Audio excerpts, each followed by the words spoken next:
One bad raised bed decision can cost you the whole summer harvest, and it usually happens before you ever open a seed packet. I'm Grant, Fiona's here, and this is Rude Insect. And today we're talking raised beds for 2026. Where to put them, what kit actually makes sense, what to fill them with, and how to keep them watered when life gets busy. I love that the article starts with the uncomfortable truth. Most raised bed problems are not mysterious plant diseases. They're, we built the box in the wrong place and filled it with questionable dirt. Questionable dirt is generous.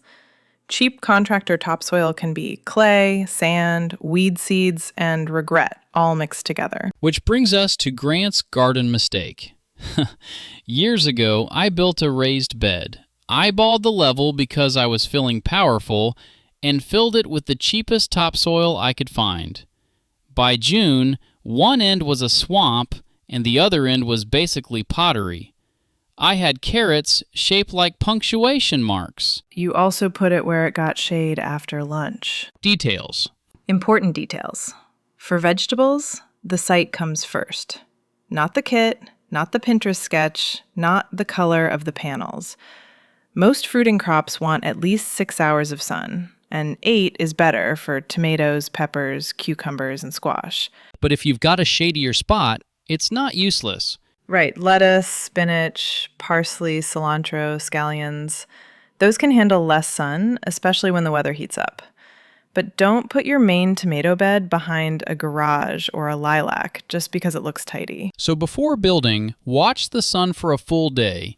Spring and summer if you can, because the angle changes and trees leaf out. And avoid roof drip lines unless you're deliberately managing that water. Don't build where your shoes sink after rain. Leave walking space. 30 inches is workable. 36 is nicer if you're pushing a wheelbarrow. I always think I can squeeze through tighter gaps. You think a lot of things. Fair. And water access is huge.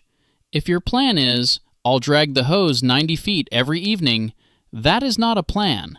That is a future apology to your basil. Raised beds dry faster than in-ground beds, especially metal beds during hot weeks.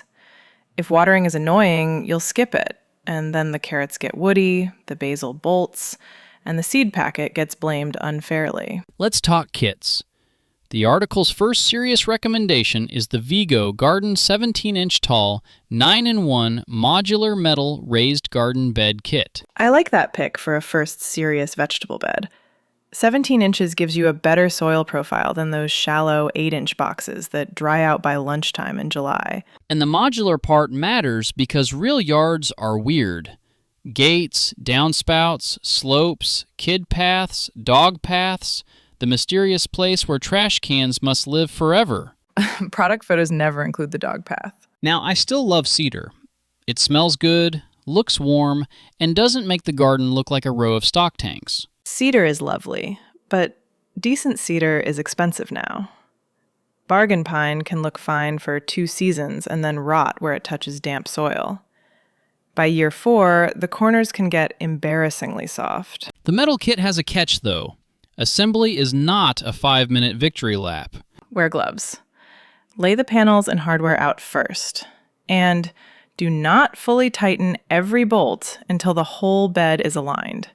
If you lock it down too early, you can end up with a racked bed and a very long afternoon. I was going to say close enough. No.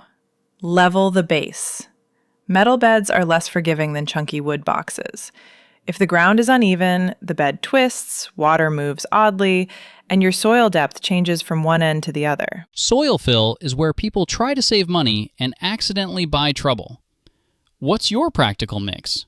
I want a blended fill, not mystery dirt. Think screened topsoil for mineral body, finished compost for biology and nutrients, and something that helps structure and drainage, like coarse organic matter or a mineral aeration component. The point is moisture holding without turning into a bathtub. And don't fill a deep bed entirely with bag potting mix, unless you enjoy spending grocery money on dirt. Exactly. For a 17-inch bed, you can bulk wisely, but keep the root zone rich and consistent. And skip fresh manure or half-finished compost near planting time. that can burn plants or tie up nitrogen. Irrigation picks.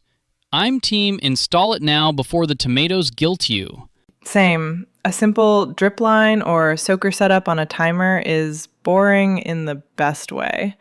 Add a pressure reducer if your system needs it, use a filter if you're on water with sediment, and run lines before plants sprawl everywhere. It's not about making gardening robotic.